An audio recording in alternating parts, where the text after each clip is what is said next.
Hello everybody, welcome back. Magic. Yes, deck tech. Specifically. Anyway, back in Modern, Phyrexian Fight Club. Been excited to play this deck for a long time, because we've had these like forever. Basically since it came out, actually. Yeah. And we've almost never used them on camera.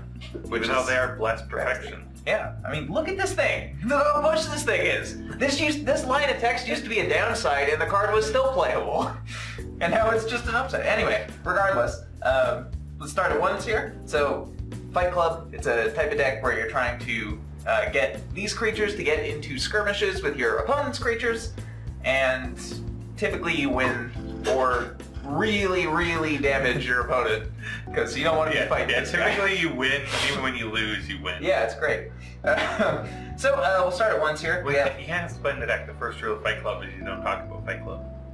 Oh, you're right. So see you next week. No, but so this one's slightly different. I mean, this guy doesn't play by anybody's rules. Look at him. He's a horror. So we'll start at once here. We have Birds of Paradise, 4 copies of that. That is, of course, to help us get to Nighthawk on turn 2, or Obliterator on turn 3.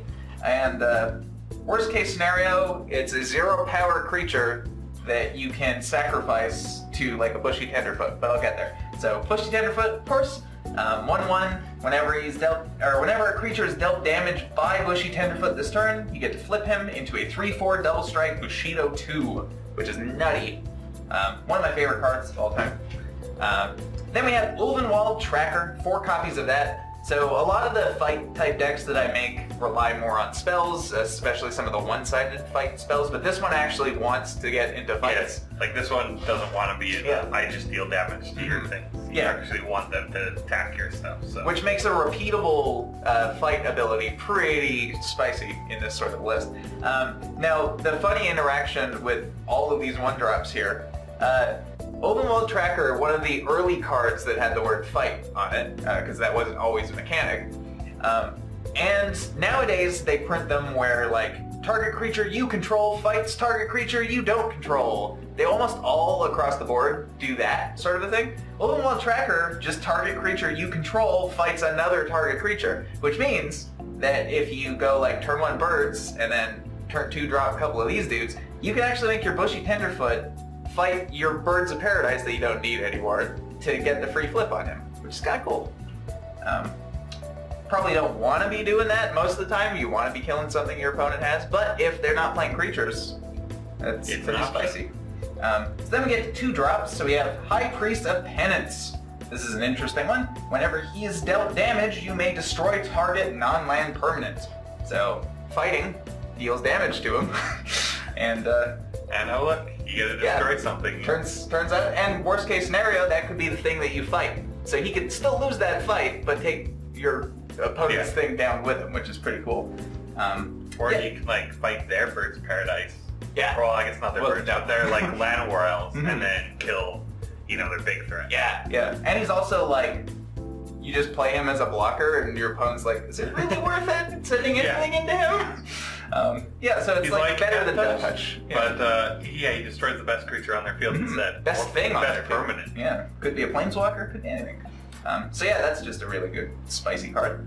Vampire Nighthawk, another one that's so like these are cute, but a lot of times you just get like 2 for 1 or whatever. Nighthawk can kind of just turn the game around, because on its own, like a 2/3 flying Death Touch lifelink, that can put you out of range of a lot of decks, and it's just a generally good card. Then we got the big boy himself, Phyrexian Obliterator.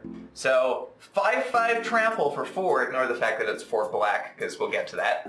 But yeah, 4 mana, 5/5 trample, and whenever a source deals damage to Phyrexian Obliterator, that source's controller sacrifices that many permanents. So conveniently, all these fight cards still make it so the source that's dealing damage to the Obliterator is the thing it's fighting, which is controlled by the opponent, which means that they're going to lose that fight real bad.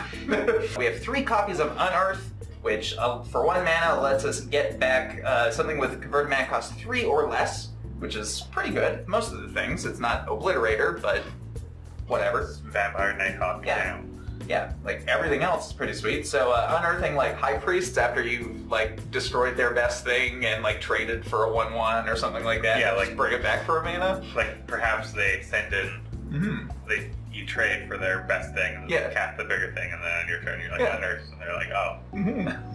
Yeah, it's pretty sweet. So it also lets you feel a little safer in these sorts of decks, because these sorts of decks, like if they deal with your early game, like they kill your Bushi, they kill your High Priest, and then it's very likely that you're just gonna draw like birds, trackers, and like other stuff if they are able to deal with all your threats. So Unearth actually makes you feel a lot safer, like gambling with these early plays and like taking the shot, because you don't get completely blown out. Same thing here. So Claim, got 2 copies of that. It's the same sort of thing as Unearth, but its converted mana costs 2 or less. And we have Fame as the other option, which gives a creature +2/+0 and haste until end of turn. So like, Fame on an Obliterator is probably like it's a real thing. Could happen. Yeah, like even just like low Nighthawk, you attack with the Obliterator, and it's like, well, you kind of have to block this. If you block this, you're just gonna lose more stuff. Yeah, and I mean, like making a Nighthawk have 2 extra powers, pretty sweet too. Like there's actually quite a lot of things that you can do with that. Yeah, so then we got for Prey Upon. It's a fight deck that is the fight spell, pretty much. So 1 mana, target creature you control fight something you don't control. Dromoka's Command, I think this is one of the best fight cards just because it has so much other utility. But yeah, can prevent all damage from instant or sorcery, make a thing fight a thing, make a player sacrifice an enchantment, and put a +1/+1 counter on something. So you get to pick 2 of those. Pretty sweet. Instant speed also, which is a lot better than sorcery, of course. Then we have 2 Vines of Vastwood. The pump effect is sort of the same deal. Like that can put an Obliterator easily over the top. Even just that on a Nighthawk is probably like way more damage than they can take. But a lot of the times 1 mana just to like prevent something from dying is pretty good. Like if they manage to get the Revolt Fatal Push on your Phyrexian Obliterator, and you're like, nope. Yeah, pretty solid. So then we get to lands. So as you noticed, of course, this is hard to cast. And then we also have like black-white, green-white, like a lot of weird casting costs in this deck. Red, got some red thrown in there too, because why not? So we have a bunch of these lands. These are like 5-color lands, of course. So we have City of Brass. That one deals 1 damage to you when it gets tapped. Mana Confluence, sort of the same thing, but you have to pay a life. So this one, so this one it's like whenever it becomes tapped. So occasionally, your opponent can like tap down your lands. Yes. Also, feel bad. Worth noting, Urborg is much better with Mana Confluence than it is with City of Brass. Yes. Because Mana Confluence is an ability, and City of Blast cares when it's tapped. Yeah, so no matter what, you're going to be taking a ping from that, which sucks, but hey, this deck is not trying to stall out the game that long. So yeah, those 2 are sort of interchangeable. Then we have Reflecting Pool to capitalize on all these multicolored 5-color lands. That's probably one of the best. So you have Mana Confluence, it can tap for mana of any color, even if it has a cost attached, but Mana Confluence doesn't care about the cost. Exactly. And then we have Forbidden Orchard, which it's a fight deck, so giving your opponent a 1/1 that you can then like murder brutally. Like Dromoka's Command, the +1/+1 counter on that, kill their 1/1. Yeah, attack for 8 on turn 2. Pretty good. Yeah, and even just like against Obliterators, because like sometimes your opponent just doesn't want to play any creatures into it. And you just say you make them chump block with the 1/1, and they still lose other permanents. Exactly. Yeah, so that's all for the 5-color lands. We have 3 Overgrown Tombs, 2 Urborgs, again, because it turns off sort of the downsides of some of these things. Actually, funny enough, this also still doesn't work. Oh, yeah, that one's also whenever you tap. But this one's whenever you tap. Yes. For mana, so.